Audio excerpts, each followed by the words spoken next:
Hello welcome verse நாம இப்போ நம்ம சேனலில் வந்து பார்க்க போகிறது மலை சீரியல் தாங்க. மலை சீரியல் அடுத்து என்னென்ன இன்ட்ரெஸ்டிங்கான விஷயம் வந்து நடக்க போகுது அப்படின்னு சொல்லிட்டு தான் நாம இப்போ நம்ம சேனலில் வந்து பார்க்க போகிறோம். வாங்க வீடியோக்குள்ளே போகலாம். என்ன நடக்குது அப்படின்னு சொல்லிட்டு வந்து பார்த்தீங்கன்னா, விஜய் இருந்துட்டு தான் செஞ்ச தப்பை வந்து மன்னிப்பாக வந்து கேட்கணும் அப்படின்றதுக்காக வந்து விஜய் வந்து என்ன பண்ணுறாரு அப்படின்னு சொல்லிட்டு வந்து பார்த்தீங்கன்னா, தன்னைத்தானே வந்து வருத்திக்கிட்டு அடிச்சுக்கிட்டு என்ன பண்ணுறாரு அப்படின்னு சொல்லிட்டு வந்து பார்த்தீங்கன்னா, இதுக்கப்புறமும் என்னால் வந்து காத்திருக்க முடியாது. நான் வந்து பண்ணது வந்து மிகப்பெரிய தவறு தான். என்னாலே வந்து அதை வந்து ஏற்றுக்க வந்து முடியுது.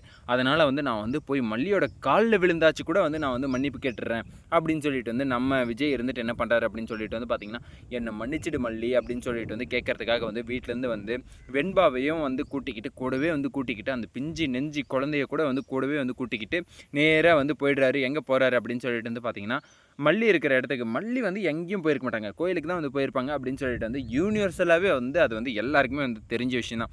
அதனால் வந்து விஜய் வந்து கவலைப்பட வேண்டிய விஷயமே வந்து கிடையாது. அதுவும் இல்லாமல் நம்ம அன்னபூர்ணியும் வந்து இல்லாத பொல்லாதெல்லாம் வந்து மல்லியை பிடிச்சி வந்து கேட்டுட்டாங்க. உனக்கெல்லாம் என்றைக்கோ வந்து விழ வேண்டியது, நீ வந்து இன்றைக்கி வந்து வாங்கியிருக்க, அதில் ஒன்றும் தப்பே இல்லை அப்படின்னு சொல்லி சொன்னதுனால நம்ம மல்லி இருந்துட்டு அதை வந்து ஒரு பெருசாக வந்து எடுத்துக்கிட்டு என்ன பண்ணுறாங்க அப்படின்னு சொல்லிட்டு வந்து பார்த்தீங்கன்னா, அன்னபூர்ணியோட வீட்டிலேருந்தே வந்து கிளம்பிட்டாங்க. நான் வந்து இந்த வீட்டில் இருக்கிறதுனால தான் வந்து உங்களுக்கு வந்து இந்த பிரச்சனை, நான் வந்து இந்த வீட்டில் வந்து இருக்கிறதில்ல, நான் வந்து கிளம்பிடுறேன் அப்படின்னு சொல்லிட்டு வந்து நம்ம அன்னபூர்ணியோட வீட்டிலேருந்தும் வந்து கிளம்பிட்டாங்க. விஜய் மேலே இருக்கிற கோவத்தை, வெண்பா மேலே இருக்கிற கோவத்தை, இவங்க 3 பேர் மேலே இருக்கிற கோவத்தை வந்து வீட்டிலேருந்து நான் வந்து வெளியே போய்ட்றேன் அப்படின்னு சொல்லிட்டு வந்து வெளியே வந்து வந்துட்டாங்க. சரி, ஓகே, இப்போ வந்து என்ன பண்ண முடியும்? ஒன்றும் வந்து பண்ண முடியாது. மல்லி வந்து தனியாக வந்து உட்காந்து புலம்பிக்கிட்டு இருக்காங்க. நான் வந்து என்னுடைய வாழ்க்கையில் வந்து மிகப்பெரிய வந்து வெளிச்சம் வரும்னு சொல்லிட்டு வந்து நான் வந்து அந்த வீட்டை விட்டு வந்து வெளியே வந்ததும், என் புருஷன் வந்து என்னை வந்து நம்பி வந்ததும் நான் வந்து மிகப்பெரிய வெளிச்சம் வந்து வரும் அப்படின்னு சொல்லிட்டு வந்து நம்பிட்டு இருந்தேன். ஆனால் இப்போ வந்து அது மொத்தமாகவே வந்து இருளாக்கிட்டியே தெய்வமே, உனக்கு வந்து என் மேலே வந்து கருணையே இல்லையா? இந்த ராஜேஸ்வரியும் ரஞ்சிதா, அதுக்கப்புறம் கதிரேசன், நிஷா இவங்கெல்லாம் வந்து எங்கேருந்தா வந்து வராங்க? என் வாழ்க்கையை வந்து சீரழிக்கணுன்னே சொல்லிட்டு வந்து வராங்களா?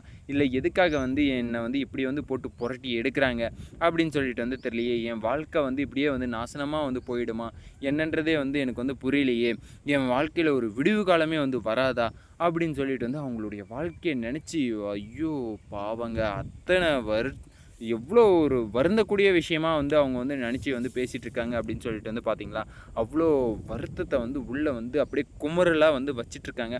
அதை வந்து யார்கிட்ட வந்து காட்ட முடியும்? கண்டிப்பாக வந்து யார்கிட்டையுமே வந்து காட்ட முடியாது. கடவுள் ஒருத்தர்கிட்ட மட்டும்தான் அவங்க வந்து சந்தோஷமாக இருந்தாலும் சரி, துக்கமாக இருந்தாலும் சரி, வேதனையாக இருந்தாலும் சரி, எவ்வளோ ஒரு மிகப்பெரிய சாதனை படைச்சிருந்தாலும் சரி, கண்டிப்பாக வந்து யாருக்காச்சும் அப்படியாப்பட்ட டாப் பணக்காரங்க இல்லை யாராச்சும் கூட சரிங்க, எப்படியாப்பட்ட மனுஷனாக இருந்தாலும் யாருக்கிட்டையாச்சும் ஒருத்தர்கிட்ட வந்து ஷேர் பண்ணிப்பாங்க. அது வந்து நம்ம மல்லி வந்து இப்போ வந்து ஷேர் பண்ணிக்கிறது வந்து பார்த்திங்கன்னா கடவுள்கிட்ட மட்டும்தான். ஏன் அப்படின்னு சொல்லிட்டு வந்து பார்த்திங்கன்னா, அவங்களுக்குன்னு வந்து ஹஸ்பண்டு, அதுக்கப்புறம் வந்து பார்த்திங்கன்னா குழந்தை இருக்குது. குழந்தை கூட வந்து ஃபஸ்ட்டு இது தான், அது வந்து இவங்களுக்கு பிறந்த குழந்தை இல்லை அப்படின்னு சொல்லிட்டு வந்து தெரிய வருது.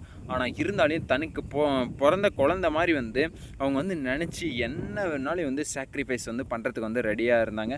பண்ணிக்கிட்டும் இருக்காங்க, பண்ணிக்கிட்டே இருப்பாங்க போல். எவ்வளோ தான் வந்து அவங்க வந்து சாக்ரிஃபைஸ் வந்து பண்ண முடியுமோ அந்த அளவுக்கு வந்து சாக்ரிஃபைஸ் வந்து பண்ணிக்கிட்டே தான் இருக்காங்க. சரி, ஓகே, அப்படி வந்து பண்ணுறவங்க வந்து என்ன பண்ணுறாங்க அப்படின்னு சொல்லிட்டு வந்து பார்த்திங்கன்னா, இப்போ பெரிய தியாகத்தை வந்து செய்கிறதுக்கு வந்து ஆரம்பிச்சிட்டாங்க. அப்படி வந்து செய்யும்போது தான் வந்து யார்கிட்டயாச்சும் ஒருத்தர்கிட்ட வந்து ஷேர் பண்ணணும்ல, அப்படி தான் வந்து நம்ம மல்லி இருந்துட்டு கடவுள்கிட்ட வந்து ஷேர் பண்ணிக்கிறாங்க. அப்படி ஷேர் பண்ணால் மட்டும்தான் வந்து மல்லியோட வாழ்க்கை வந்து நிம்மதியாக இருக்கும் அப்படின்னு சொல்லிட்டு வந்து புரிய வருது.